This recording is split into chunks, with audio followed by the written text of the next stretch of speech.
Hello and welcome back to Football Index Moneyball.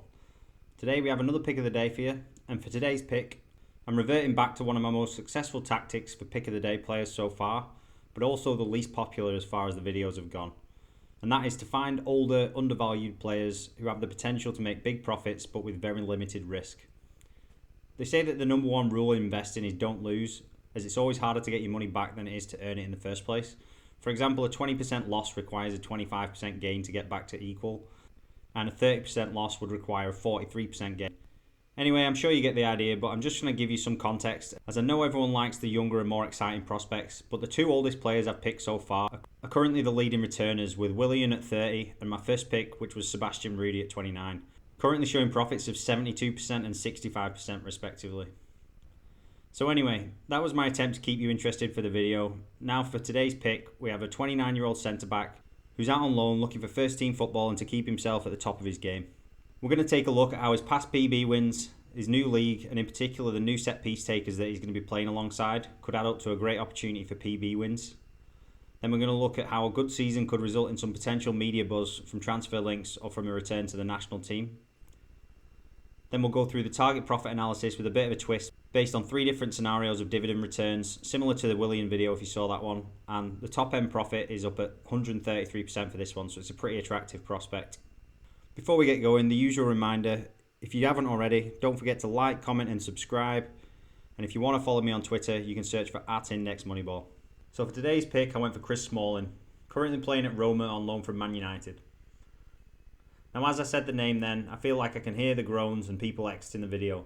But if you bear with me, I can assure you there's a legitimate case for considering Smalling. And if you take a look at the reaction to the Willian video in the comments, you'll see that people were not very convinced by my analysis and reasoning, but it actually worked out pretty closely to how I thought it would. And it's worked out really well, as I said earlier. So I'm sure you're all pretty familiar with Chris Smalling, but just to cover the basics, Smalling is an English 29-year-old centre-back. He's currently trading at 36p, which if we take a look at his one-year graph here, it's pretty close to what he was trading at this time last year. He actually peaked at 39p on October 5th, 2018. So he's largely traded sideways or downwards since. Smalling was one of the first choice centre-backs for Man United last season. Then following the arrival of Maguire, he's gone out on loan to Roma for this season. Now my theory for why he did this is with the upcoming Euros, I think he wanted to be playing every week and give himself a chance to possibly get a call up for the squad. And this is one of the reasons for me picking him. I actually felt like Smalling played pretty well last season, and watching his first 2 appearances for Roma, he got some solid scores for 165 and 127 on the PB. I think that he could potentially do really well there, putting himself in contention for the Euro squad, bearing in mind though that Southgate does favour youth pretty heavily, so it is going to be a tough ask for him, but just a speculation might help in our favour. Smalling has actually also won the PB before as well. In the 17-18 season he won on 2 occasions. But the key thing with this pick is just the low price, really. I think if it did work out the way I'm hoping it will and he makes it to the England squad, then I would expect to see some media interest. And also, there could be a potential for a move away from United if he has a good season as well. And both of these could lead to a rise in price. But if not, I really don't see a huge amount of risk on this one unless he gets seriously injured, which there's always a risk of a player getting injured with any pick. So I tend to just not factor that in too much. Smalling has been a little bit injury prone over his career, but he didn't do too badly last season, making 34 appearances in all competitions and having only 1 serious injury which kept him out for a month over Christmas. So here we'll take a quick look at Smalling's transfer marked. You can see he's got quite a few trophies from when United used to be good. He's got 2 Premier League titles, an FA Cup, a League Cup, and a Europa League, along with 3 Community Shields. He's 29, he's going to be 30 pretty quickly in November, so he's getting up there, but these days players are playing till 34, 35, especially centre-backs sometimes. So I don't think it matters too much that he's getting a little bit older. For caps, he's got 31 caps for England and scored 1 goal. And he's still valued at 18 million, so it shows he's definitely not over the hill or anything. Here I've got his career stats, and as you can see, he's got a wealth of experience. He's got over 200 Premier League games, over 40 Champions League games. You know, he's been there and done it quite a number of times. So I think that's going to benefit him playing in the Italian league, which is a little bit of a lesser league. It's getting better, but I'd still say the Prem's a much tougher league to play in. And the other good thing is, playing for Roma, he's going to have some really, really good set-piece takers. He has been known to score a few goals. His rating of return for goals and assists is about 0.077 or something like that when I worked it out. which isn't, it's not crazy good even for a defender, but I do think that at Roma he's got a good chance of chipping in with a couple. On average, he did get 1 or 2 a season, so, and I think when that happens, he's got the potential to pop up with a PB win, as we saw a couple of years ago when he got 2. Now I'm just going to move straight onto the target profit analysis, and as I mentioned earlier, this one's going to be a little bit different to the usual ones, as when you start looking at older players, it's not always easy to find comparable purchase options. So instead I opted to go for 3 different dividend return options for Smalling, because with his price being so low, this can have a huge effect on how much your returns are going to be. And for my comparisons, I ended up having to go for 3 players of all different ages. For the low target, I went for Daley Blind. Blind's currently playing for Ajax, so he's in a non-PB league, but he also starts for Holland, so he does get a decent amount of game time for them.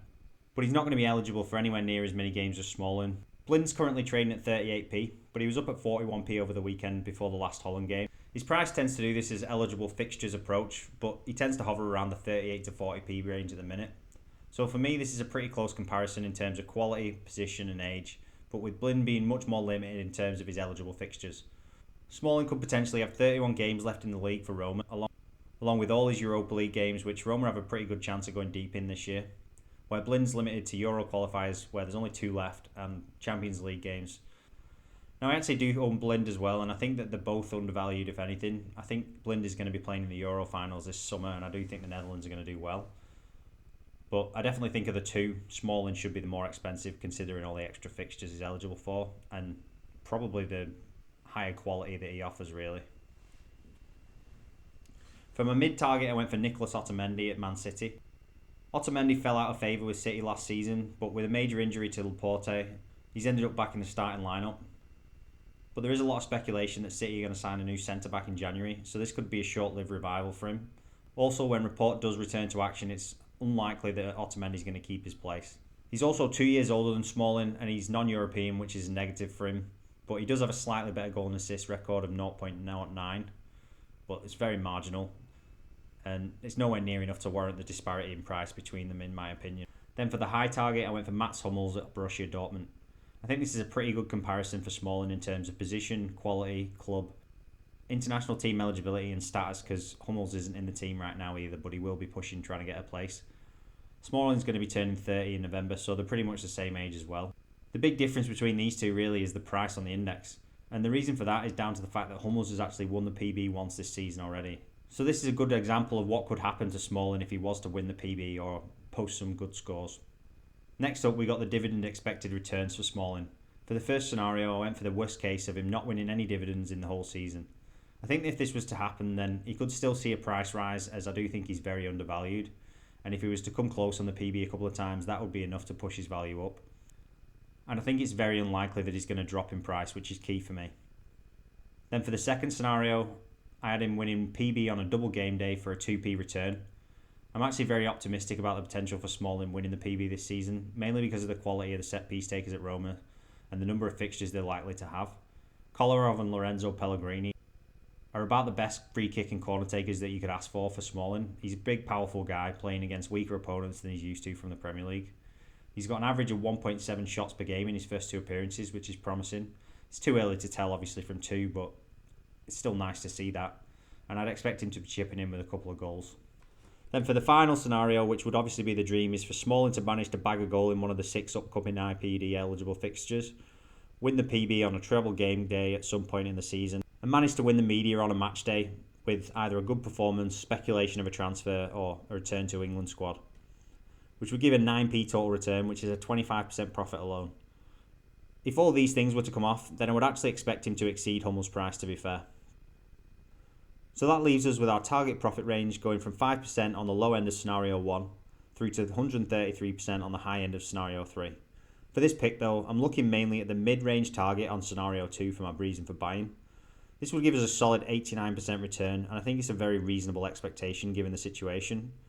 And I think for the minimal risk we're having to take on, this makes it a great pick to mix into a diverse portfolio of players. That's all we've got for you on today's pick.